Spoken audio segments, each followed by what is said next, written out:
जब पड़ोसी घर पे आग लगी हो तो आप कब तक उस आग की लपटों से बच पाएंगे। पहले श्रीलंका, फिर पाकिस्तान, फिर बीच में मालदीव्स और अब बारी है बांग्लादेश की।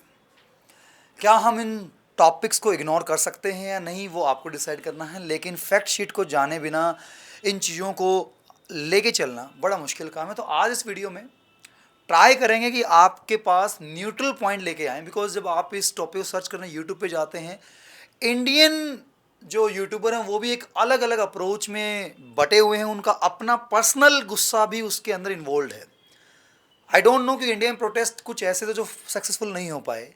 जिस तरीके से बांग्लादेश के पीएम को अपना घर छोड़ के जान बचाने के लिए इंडिया के थ्रू लंदन पहुंचना पड़ा, शायद वो मोदी के साथ ऐसा कर नहीं पाए। एक साल तक जो प्रोटेस्टर थे वो बाउंड्री पर बैठे रहे हमारी कैपिटल पे, लेकिन वो अंदर एंट्री नहीं कर पाए। साजिश यही थी जो आज बांग्लादेश के पीएम को अपनी जान बचाने के लिए करना पड़ा है। 2009 से लेकर 2024 तक 4 बार अपनी पीएम का टेन्योर पूरा कर चुकी हैं। फैक्ट शीट पर अगर मैं बात करता हूं, आज ये मुद्दा किस टॉपिक को लेकर इतने पी के पहुंचा है कि स्टूडेंट्स रोडों पर हैं। 300 से ज्यादा डेथ उसके अंदर हो चुकी हैं और आज 2024 के अंदर वहां पे इमरजेंसी की हालत है। पीएम गायब है। अपोजिशन जो जेल में था उनके अलायंस को बुला के टेम्परेरी गवर्नमेंट स्ट्रक्चर को आई थिंक आने वाले टाइम के अंदर स्टार्ट कर दिया जाएगा। तो मैं एक बार फैक्ट शीट में बात करता हूं।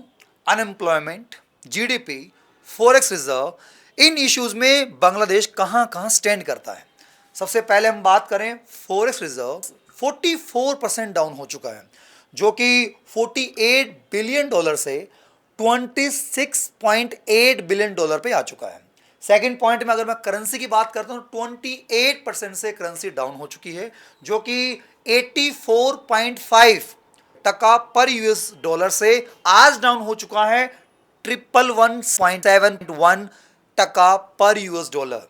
आगे हम बात करते हैं ग्रोथ रेट, जो कि 6% से आज 5.7% पे आ चुका है। इन्फ्लेशन रेट 6% से 9.7% टच कर। अनएम्प्लॉयमेंट डाटा बात करता हूं तो ऑफिशियल डाटा जो बांग्लादेश के पार्ट में है 5.1% का, लेकिन कुछ अनऑफिशियल डाटा शीट में कहते हैं कि 30 मिलियन यूथ ऐसे हैं जो अनएम्प्लॉयड की कैटेगरी में आज स्टैंड करते हैं। अगर मैं बात करूं सबसे बड़ा इकोनॉमिकल रीजन, सर, बांग्लादेश आज भी टेक्सटाइल पे 85% ज्यादा डिपेंडेंट है। बट ये मेन रीजन नहीं थे पीएम के भागने के, ये मेन रीजन नहीं थे प्रोटेस्टर्स के। मेन रीजन था कोटा, रिजर्वेशन। ये वो रिजर्वेशन जो कि 2018 में इसी सरकार ने, जो आज डिमांड है, आज स्टूडेंट यूनियन की डिमांड है, उनके फेवर में कहीं ना कहीं डिसीजन लिया कि रिजर्वेशन हटा दिया। 2021 के अंदर जिनका रिजर्वेशन हटा वो हाई कोर्ट पहुंचते हैं। 5 जुलाई को उन्होंने, मतलब हाई कोर्ट ने, उस कोटा सिस्टम को दोबारा से इंप्लीमेंट करने के ऑर्डर पास कर दिए। इसके अगेंस्ट के अंदर ये पूरा रिफॉर्म स्टार्ट होता है और ये जो रिफॉर्म इतनी बड़ी शेप ले लेता है, इतना वॉयलेंट पार्ट में आ जाता है, सुप्रीम कोर्ट ने उस ऑर्डर को स्टे तक लगा दिया, फिर भी प्रोटेस्टर रुकने का नाम नहीं ले रहे।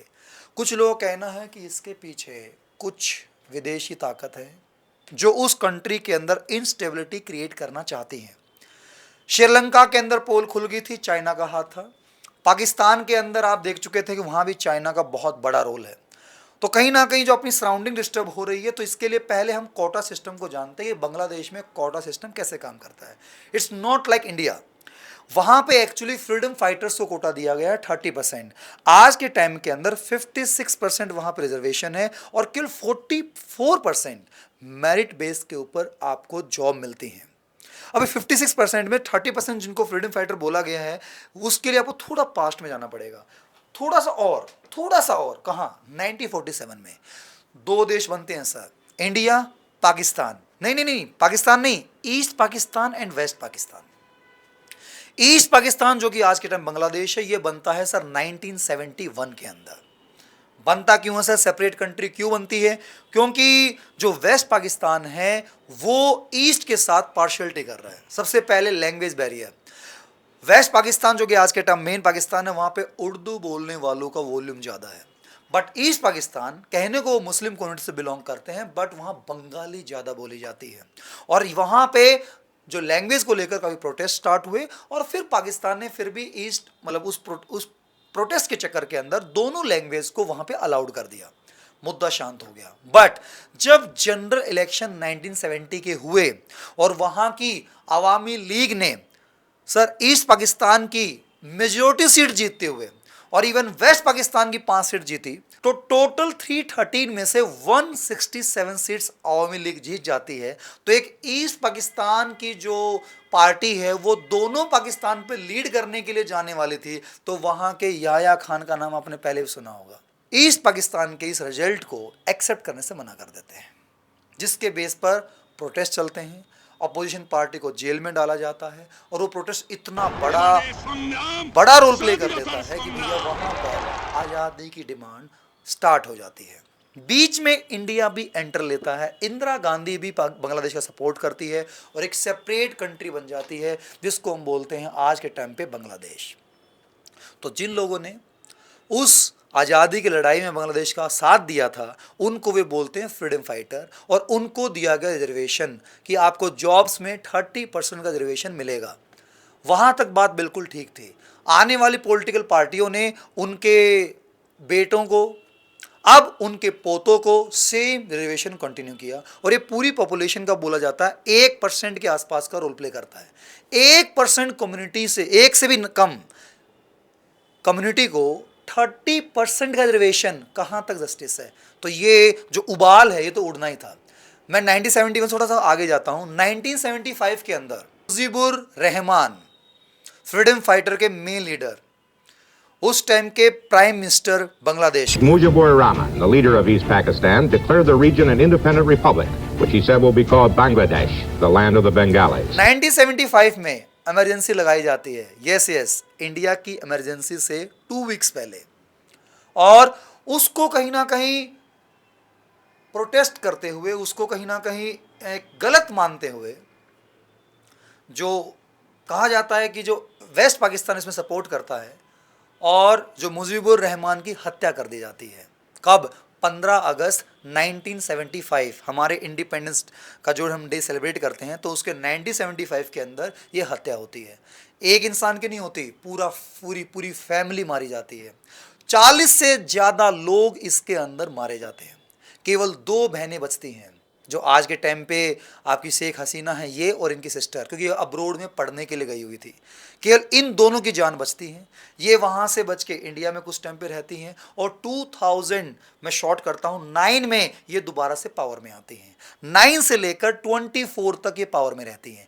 9 में पावर में आने के बाद इन्होंने अपने पिता के हत्यारे, अपनी फैमिली के हत्यारों को ढूंढा, पकड़ा और उनको फांसी सजा भी सुनवाई। कुछ लोग अभी भी जिंदा हैं। इसके ऊपर मूवी भी बनी हुई है, मैं ट्राई करूँगा एडिटर साहब को दिखाने को, वो उसका टाइटल आपको दिखा दिया जाए। मुजीबुर के नाम से मूवी है। तो ये कोटा, जो ये रिजर्वेशन वाला जो मुद्दा था सर, ये 2018 में प्रोटेस्ट हुआ था। उस टाइम के अंदर भी बांग्लादेश की गवर्नमेंट ने मान लिया था और कोटा हटा दिया था। अब जिनका कोटा हटा वे 2021 में हाई कोर्ट पहुंच जाते हैं और हाई कोर्ट में पहुंचने के बाद हाई कोर्ट उस कोटा सिस्टम को दोबारा से लेके आ जाती है। देखा जाए तो इसमें गवर्नमेंट का कोई रोल ही नहीं था।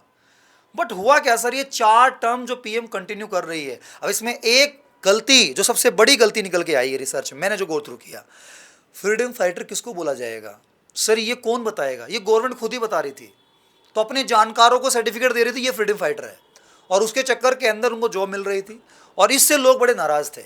और ये प्रोटेस्ट जो आज स्टूडेंट का इतना बड़ा मास वॉल्यूम लेके चला है, तो उसमें बहुत सारा करप्शन भी इन्वॉल्व है, बहुत सारे इस टाइप की प्रैक्टिस भी इन्वॉल्व है।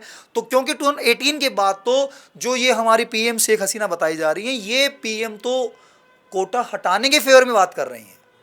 हाई कोर्ट ने कहीं ना कहीं उसको दोबारा लाया। सुप्रीम कोर्ट 10 जुलाई को हाई कोर्ट के ऑर्डर को रोक भी देता है कि नहीं नहीं नहीं, हम नहीं हटा रहे, लेकिन ये प्रोटेस्ट अब रुकने का नाम नहीं लेता। यहां पे डाउट होता है कि शायद बाहर की पावर ये चाह रही थी कि देश शांत ना हो, क्योंकि जो वो चाह रहे थे उस डिमांड की तरफ गवर्नमेंट चल रही थी।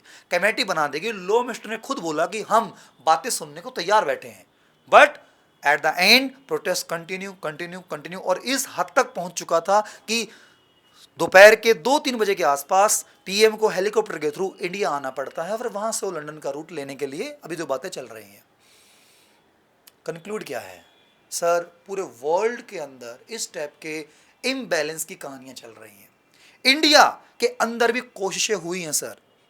जो आपके सामने आंदोलन हो रहे हैं, ये इन्हीं का, ये कौन सी विचारधारा है जो इस ग्रोथ को हजम नहीं कर पा रही है, इस इनस्टेबिलिटी को हजम नहीं कर पा रही है। मैं उसके ऊपर पर्सनल कोई ओपिनियन नहीं दूंगा, लेकिन हाँ, इंडिया के अंदर भी कुछ ऐसे यूट्यूबर मैंने देखे हैं जो शेख हसीना को ठीक बता रहे हैं, कुछ उनको गलत बता रहे हैं। बट जो पड़ोसी कंट्री के अंदर हो रहा है, मुझे लगता है कि इंडिया में आने वाले टाइम में इसका खतरा आएगा। मोदी तीसरी टर्म कंटिन्यू कर रहा है, अपोजिशन फुल प्रोटेस्ट एक किसान आंदोलन का डेमो दिखा चुका है। तो हम और आप अपने आप को कितना अवेयर रखकर इस टाइप के इंस्टेबिलिटी से बचा पाएंगे, टाइम बताएगा। आई होप ये छोटी सी रिसर्च, छोटी सी मेहनत आप तक कुछ वैल्यूएबल इनपुट ले पाई होगी, और कुछ गलती हुई हो तो सॉरी फ्रॉम माय साइड। तो जो रिसर्च का कंटेंट निकला है, तो उस बेस पर एक दो और कंटेंट निकले, क्योंकि अनएम्प्लॉयमेंट के बेस पर यूएसए का डाटा भी आया है, जिसके बेस पर हमारी जो स्टॉक मार्केट 25,000 टच कर चुकी थी, ऑल टाइम हाई, उसके बेस पर अब डाउन डाउन डाउन आने स्टार्ट हो चुकी है। थर्ड डे कंसेक्यूटिव डाउन चल रहा है। उसको लेकर भी अलग से वीडियो आपके बीच में लेके हम आते रहेंगे। सो कमेंट करके बताइए कि और कौन से कॉन्टेक्स्ट हैं जिसको लेकर मैटर थोड़ा सा आपके लिए बेटर, आपके लिए एक वैल्यू एडिशन का रोल प्ले कर सकता है। Thank you from my side, thank you very much. Like, subscribe, share करना ना भूलें। Thank you.